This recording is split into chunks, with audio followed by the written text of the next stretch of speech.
Now, the point of the day is the point number 1, conservative and non-conservative forces या conservative work और non conservative work. तो basically हम बात करेंगे forces की। कौन सा फोर्स कंजर्वेटिव होता है? जो फोर्स कंजर्वेटिव होगा वही वर्क डन भी कंजर्वेटिव होगा, क्योंकि work done directly proportional to force.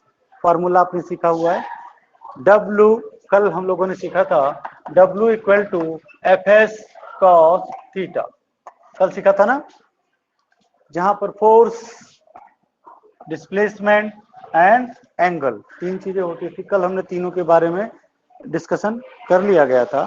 तो आज बात ये करनी है कि conservative force and non conservative forces क्या होते हैं। देखिए, वो फोर्स कंजर्वेटिव कहा जाएगा जो कि किसी भी पर्टिकुलर पॉइंट की इनिशियल और फाइनल पोजीशन पर डिपेंड करेगा। किस पर डिपेंड करेगा? इनिशियल एंड फाइनल पोजीशन पर डिपेंड करता है। इस बात पर डिपेंड नहीं करता कि वो A to B जाने के लिए इस पाथ के थ्रू गया, इस पाथ के थ्रू गया या इस पाथ के थ्रू गया। रिकॉर्डिंग ऑन कर दीजिए बेटे, REC लिखा होगा।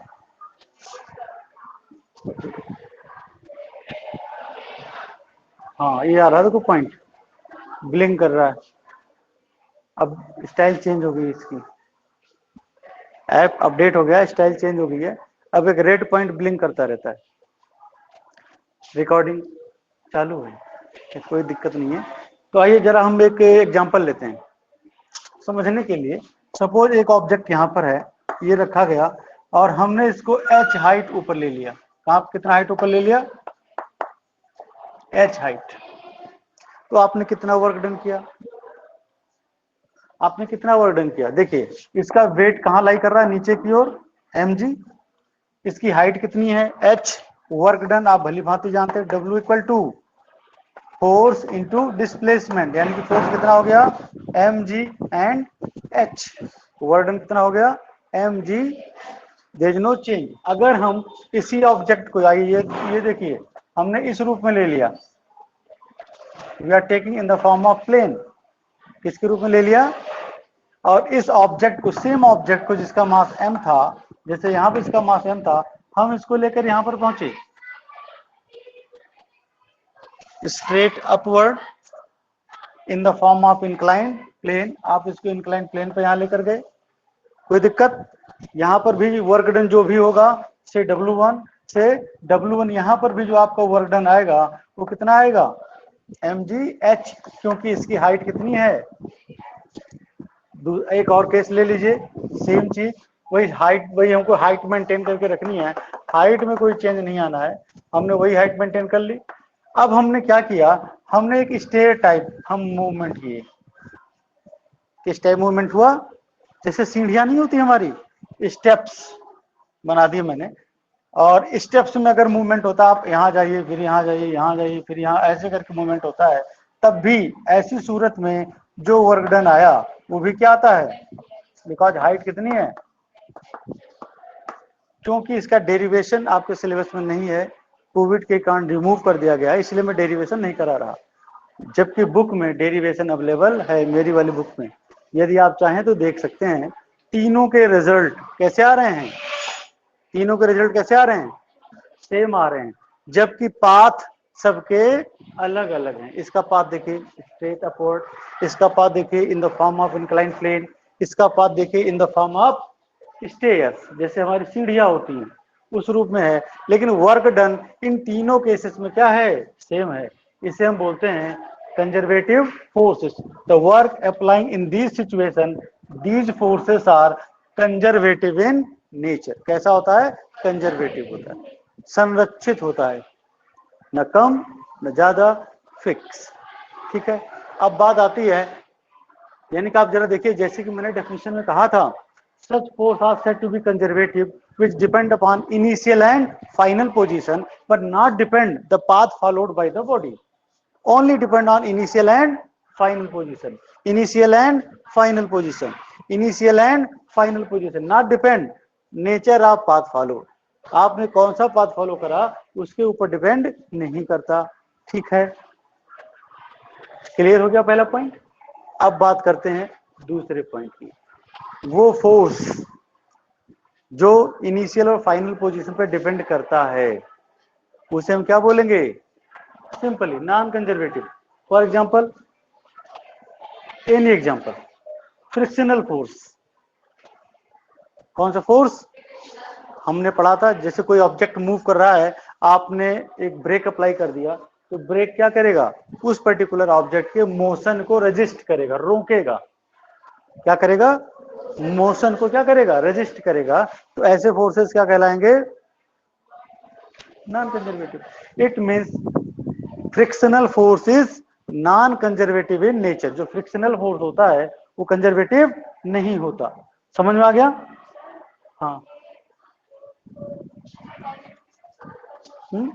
खड़ी हो जा, थोड़ा तेज बोला था, ये माइक लगा हुआ है। हाँ हाँ, क्या था? कर्व रोड नहीं बेटा तुम्हारे यहाँ, राउंडिंग ऑफ लेवल रोड है। राउंडिंग ऑफ लेवल रोड है जिसमें केवल कोफिशिएंट ऑफ फ्रिक्शन तक ही है।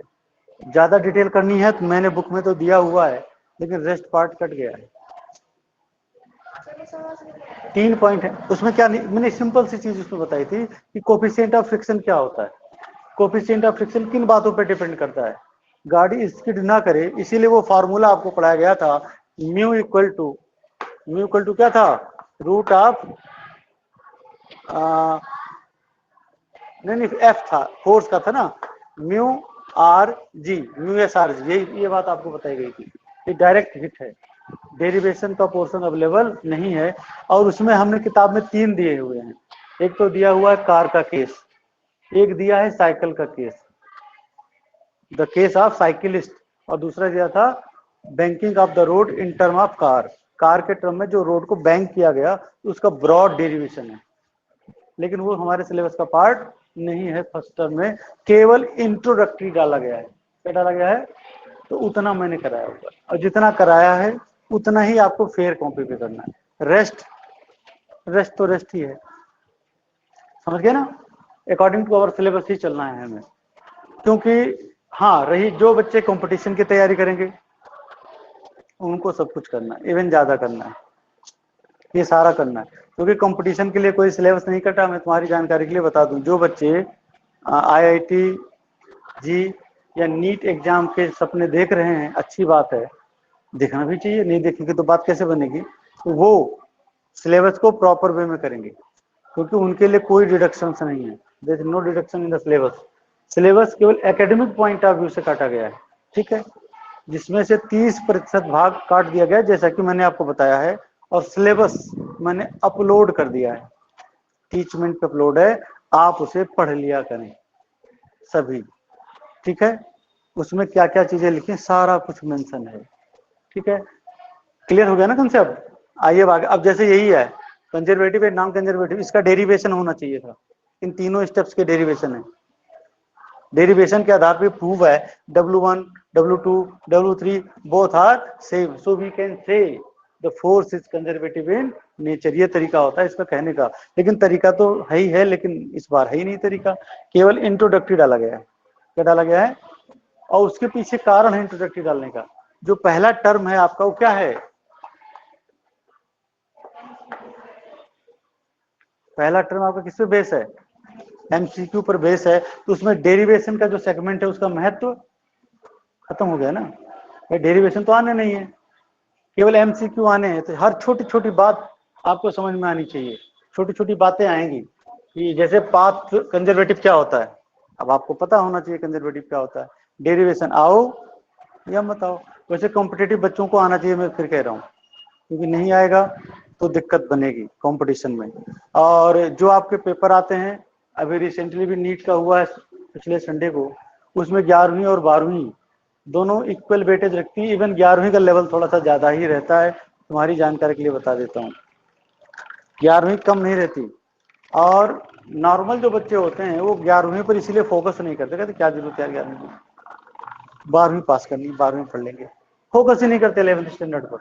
और 10 यूनिट हैं, देयर आर 10 यूनिट्स, 10 की 10 यूनिट वीक हो जाती हैं। बच्चे उतना ही पढ़ते जितना कैसे करके पास हो जाएं, नंबर आ जाएं। आप लोग भी यही कर रहे हैं, इसीलिए तो मैं आपको पॉइंट आउट कर रहा हूँ। चलिए फिलहाल हम अपनी बात करें। अगला पॉइंट आ गया बेटा पावर का। किसका आ गया? पावर का। कहाँ जा रहे हैं भाई?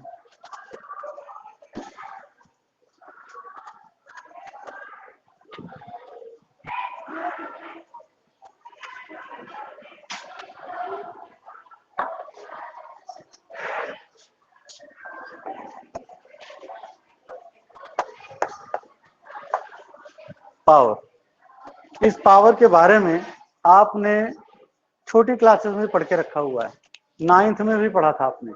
पावर क्या है? The time rate at which work is done. The time rate at which work is done is known as power. You can say power equal to work upon time. It means P equal to simply W by P equal to W by T. ये आपने पढ़ के रखा है छोटी class में। Same SI unit and dimension, SI unit and dimension of power, dimension of power is क्या बनेगा? You know, look here everyone, P work, work की यूनिट क्या होती है? जूल। टाइम की यूनिट क्या होती है? तो नॉर्मली बन जाता है जूल पर सेकेंड, और इसे हम कहते हैं वाट, और रिप्रेजेंट करते हैं कैपिटल डब्ल्यू से। किससे रिप्रेजेंट करते हैं? कैपिटल डब्ल्यू से रिप्रेजेंट करते हैं। Okay, next one dimension. Dimension of power is, मैंने आपको सिखाया हुआ है, मैं डायरेक्ट लिख दे रहा हूं, ml square t-3।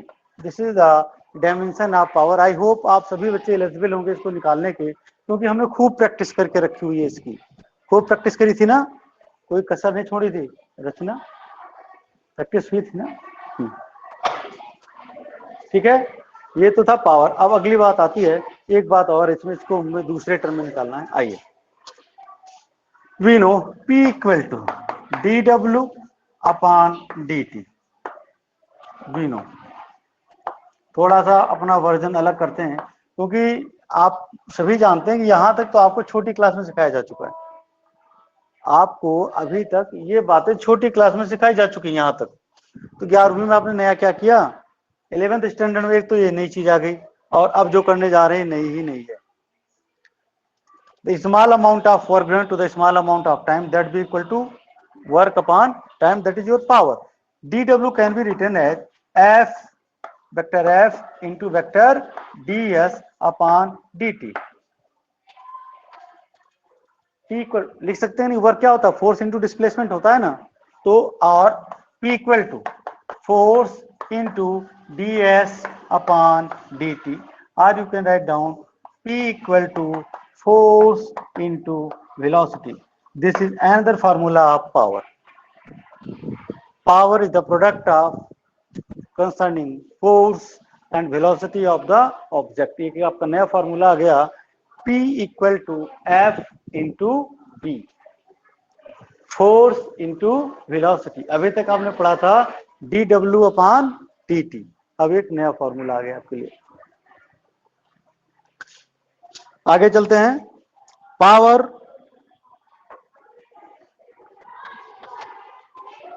Is a scalar quantity. Power कैसी क्वांटिटी है? इसकी चर्चा भी पहले ही हो चुकी थी जब हमने इसके वाट के बारे में आपको पढ़ाया था। और आज एक छोटी सी बात, एग्जाम में कई बार पूछा जाता है, डिफाइन वाट। कई बार एग्जाम में आता है, क्या आता है? डिफाइन वाट। पावर नहीं डिफाइन किया जाता। पहले तो आता था डिफाइन पावर, तो बच्चे कहते थे time rate at which work is done is known as power. लेकिन अब क्या डिफाइन करने को आता है? लेवल चेंज हो गया। आपसे कभी नहीं पूछा जाएगा डिफाइन पावर, क्योंकि 10th में भी डिफाइन करा होगा, 9th में भी डिफाइन करा होगा, 8th में भी डिफाइन करा होगा। पावर खूब तो डिफाइन कर लिया पावर, अब पावर नहीं डिफाइन करना। अब आएगा क्या? Define what. कैसे डिफाइन होगा? आइए, you know well, power equal to work upon time. Okay, power equal to work upon time The power is said to be 1 watt if 1 joule of work is done in 1 second. ठीक है, okay. Electric power या any power is said to be 1 watt if 1 joule of work is done in, इसको आपको language में कहना है, ये आएगा तो आपको ऐसे राइट डाउन करना है. The power is said to be 1 watt if 1 joule of work is done in time 1 second. Simple, आसान है, आई थिंक आसान है. दिक्कत तो नहीं किसी को? सर. ओके बेटा, आगे चलते हैं. नेक्स्ट पॉइंट, कुछ खास बातें. वैसे ये खास बातें भी मैंने आपको बताई थी. तो पहली खास बात है जो न्यूमेरिकल में यूज में आएगा, 1 किलोवाट इक्वल टू 10⁻³ वाट. ये सिखाया हुआ है मैंने आपको. प्रीफिक्सेस एंड पोस्ट फिक्सेस जब पढ़ाए थे मैंने आपको यूनिट 3 में, सॉरी यूनिट 1 में, तो वहां का पार्ट है जो यहाँ पे यूज होगा. 1 किलो यूज होगा, 1 मेगा यूज होता है. 1 मेगावाट, मेगावाट का नाम तो सुना होगा. 1 megawatt equal to 10⁻6 watt, because mega की वैल्यू होती है 10⁻6, किलो की वैल्यू होती है 10⁻3. नेक्स्ट है 1 watt equal to 1 joule per second and this is equal to 10⁻7 erg पर सेकेंड. 10⁻7 अर्ग पर सेकेंड. और एक चीज और रह गई, 1 हॉर्स पावर. एक घोड़े में कितनी पावर होती है? 1 horsepower will be equal to 746 watt. ये भी शायद आपको आता रहा होगा पहले से, क्योंकि ये छोटी क्लास में सिखाया जाता है. 10th में, ये 10th स्टैंडर्ड में आपको सिखाया जाता है. 1 horsepower will be equal to 746 watt. क्योंकि आपके जितने भी इंजन आते हैं, ये जितने भी आपके मोटर आते हैं, वो हॉर्स पावर पर ही आते हैं. आपके घरों में भी जो मोटर लगा होगा, जो पानी नीचे से ऊपर को चढ़ाता होगा, वो भी हॉर्स पावर में ही आता है. 1 हॉर्स पावर, 0.5 हॉर्स पावर, वही मोटर जो मोस्टली मोटर 1 हॉर्स पावर की लगाई जाती है घरों में.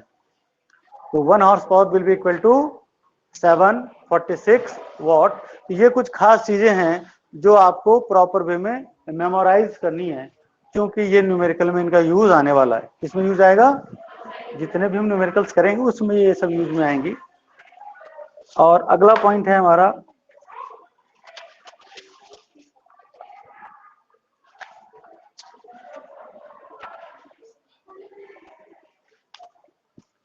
एनर्जी. अगला पॉइंट कौन सा आ गया हमारा? एनर्जी.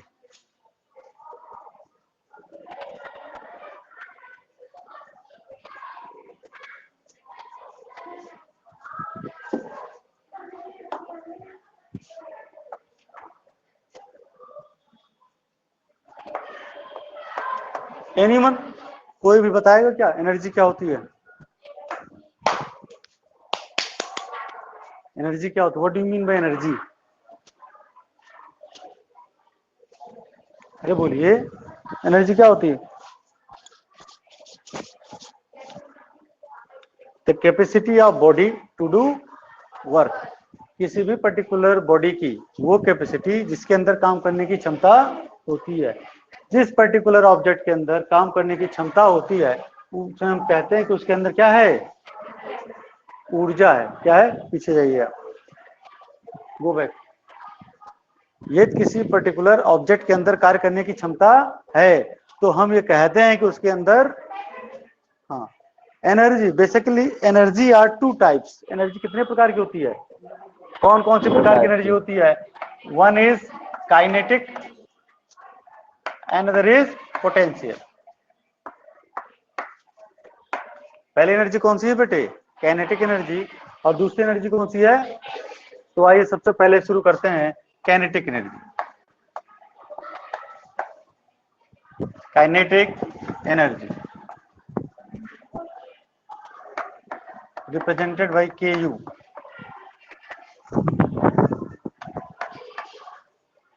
बताएगा कोई? What do you mean bye kinetic energy? पढ़ा हुआ है आपने, ये भी आपको 10th स्टैंडर्ड 9th में सिखाया गया है काइनेटिक एनर्जी। चलिए, आप लोग मारे मीजे ऐसे बैठे हुए हैं, ऐसे लगता है कि कुछ भी नहीं आ रहा हो, सुन रहे हैं सत्यनारायण भगवान की कथा चल रही है और उस कथा का श्रवण हो रहा है। हाँ हाँ हाँ, तो क्या बनेगा बताइए? द एनर्जी, हाँ हाँ, yes, the energy possessed by a body by virtue of its motion. किसी भी वस्तु में उसके गति के कारण उसमें जो कार्य करने की क्षमता आ जाती है, उसे ही हम कहते हैं kinetic energy. Listen carefully once again the definition of kinetic energy. The definition of kinetic energy is the energy possessed by a body by virtue of its motion is called kinetic energy. इस kinetic energy का proof भी आपने 9th standard में किया है, जब आपने formula निकाला था Ke equal to half of mv²। इस फॉर्मूले को आपने प्रूफ किया होगा थर्ड इक्वेशन ऑफ मोशन पर। By using third equation of motion you can prove this formula. आपने इस फॉर्मूले को प्रूव किया है, और ये फॉर्मूला चूंकि सिलेबस में है तो ये डिफरेंशियल मेथड, डिफरेंशिएट और इंटीग्रेशन मेथड से हमारे अब इस लेवल पर है। जैसे पहले आपने क्या किया था, आपने कहा था we know v² minus u² equal to 2as, so a equal to v² minus u², sorry s equal to v² minus u² upon, ये बोला, तो बोला वी नो, आपने, आप सभी कहते हैं we know that w equal to fs, so w equal to f equal to m में equal to into s, that is m में का मान रख दो m a s का मान v² minus u² upon 2a, a से चल बसा m v² upon 2 minus m u² upon 2। After that आप कहते हैं we know initial velocity is 0, so this term is 0 and finally you got half of mv²। ये आपने 9th class में सीखा है। मैंने सोचा एक रिकैप्सुलेशन दे देते, पुरानी बातें याद दिला देते हैं, शायद याद आ जाएं। शायद याद आई होगी, कितना आई नहीं आई आपकी आत्मा जान रही होगी, लेकिन अब ये हमारा लेवल नहीं है, ये तो 9th क्लास के बच्चों का लेवल था। अब हमारे लेवल का डेरिवेशन करना है यहाँ पर, ये वो डेरिवेशन इंपॉर्टेंट है। तो आइए शुरू करते हैं। देखिए, you know W equal to force into displacement. Work is a scalar quantity and that will be rewritten as F into S. यदि आप small amount of work done करते हैं, किसका, कौन सा वर्क डन करते हैं, small amount of work done करते हैं, तो क्या रिजल्ट आता है? आप चलिए इसी को शुरू करते हैं। और W equal to FS cos theta, W equal to FS cos theta. Suppose कोई ऑब्जेक्ट है, आपने इस पर F फोर्स अप्लाई किया और इसमें मूवमेंट हो गई और वो अपनी पोजीशन से चेंज हो गया, कहाँ पहुंच गया, A से B पर कितना सेपरेशन आया, S, कितना सेपरेशन आ गया, S। Then small amount of work done will be W equal to FS cos theta, and you can see the direction of F and direction of S both are same, that is F parallel to S, F parallel to F और S क्या है, parallel है। So theta equal to 0 degree, theta equal to then cos 0 degree equal to 1. So you can write W equal to Fs. W equal to, ये चीजें आपको proper समझ में आनी चाहिए कि हम जानते हैं अगर कोई ऑब्जेक्ट है उस पर हमने वर्क डन करना है, सपोज हमने W वर्क डन किया तो हमने इस पर फोर्स लगाया तो डिस्प्लेस हो गया, कितना डिस्प्लेस हुआ, S डिस्प्लेस हुआ, तो F into S work done होता है, लेकिन जो फॉर्मूला होता है वो होता है W equal to F dot S. हमने इसको खोला बाय यूजिंग डॉट प्रोडक्ट, खोल दिया तो हो गया F S cos theta. Here F parallel to vector S, so theta equal to 0, cos 0 degree equal to 1। तो यहाँ पर cos 0 का मान कितना आ गया? तो फाइनली वही फॉर्मूला आ गया जो आपने 9th क्लास में पढ़ा था, और वो है W equal to F S. क्या है? अच्छा, अब हम इसके आगे बढ़ते हैं और देखते हैं रिजल्ट क्या होता है। आइए, now W equal to F equal to बेटा होता है एम में एस होता है, और yes sir, small amount of work done DW का लेते हैं। DW equal to M D V upon D T into S, D upon D T into बनेगा। एक्सेलरेशन क्या होता है? Velocity upon time. एक्सेलरेशन क्या होता है? मैंने वही तो लिखा है। और DW इक्वल टू क्या बनेगा बेटा यहां से? M D V D S upon D T. ठीक है, D S upon D T क्या है? वेलोसिटी डिस्प्लेसमेंट अपॉन टाइम, जो कि वेलोसिटी को रिप्रेजेंट करता है। तो क्या हो गया? DW equal to M V D V. M V समझ में आ गया? ठीक है, आइए आगे चलते हैं।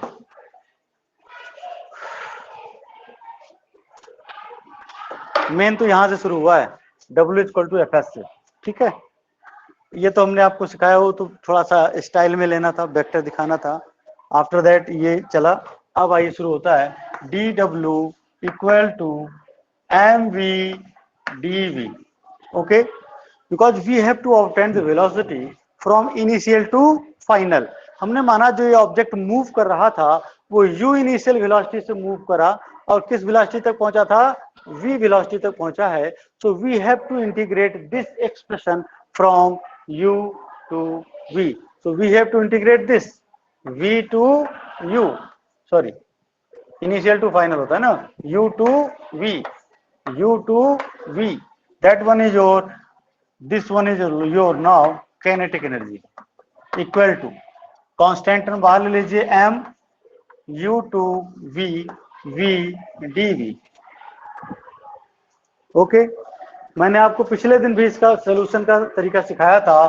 Since integration of x n dx equal to X N plus 1 upon n plus 1 plus c।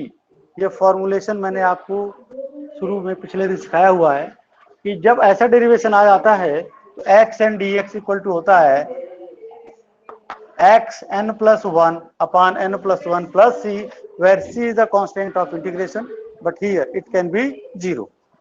Okay, तो लगाइए v की पावर कितनी है यहाँ पर?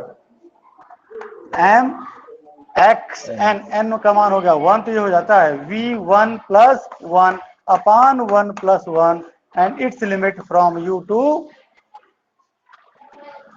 To v। अरे डाउट है तो बोल दीजिए भाई। सर एक बार दोबारा से बता दो। दोबारा से देखो भाई, ये फॉर्मूला है ना एक्स एन डी एक्स, इसकी शक्ल बिल्कुल Yes, मिलती sir. जुलती है ना, वी एन डी वी। यहाँ फॉर्मूले में क्या है? X N plus 1, X one है वी, तो वी एन कितना है? 1, 1 प्लस 1 अपॉन एन प्लस 1 है अपॉन 1 प्लस 1 प्लस सी। मैंने क्या बोला? This is the constant of integration and here it can be 0। इसको हमको 0 लेना है, पूरी फिजिक्स में ही 0 लेना है। फिजिक्स में +1 स्टैंडर्ड +2 स्टैंडर्ड में केवल एक डेरिवेशन आने वाला है जिसमें सी के मान को इवेल्युएट करके रखना है, और वो यूनिट है unit number 4 chapter number 2 class +2, सिर्फ एक प्लेस पर। और मैथमेटिक्स में तो सी का मान निकालना ही पड़ता है क्योंकि सी का मान बहुत फाइन होता है, बट फिजिक्स में हम इसे इग्नोर करेंगे। पूरी 11वीं इग्नोर होगी और 12वीं में केवल एक डेरिवेशन होगा जो कि मैंने आपको बता दिया है। वहां पर सी के मान को इवेल्युएट करेंगे और सी के मान को रखेंगे, बाकी सब इग्नोर होगा।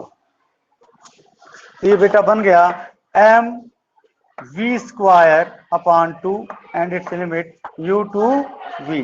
अब रखिए आप m upper limit v square upon 2 minus initial limit U square upon 2, और अब फॉर्मूला आ जाता है M V square upon 2 minus M U square upon 2, that one is your के।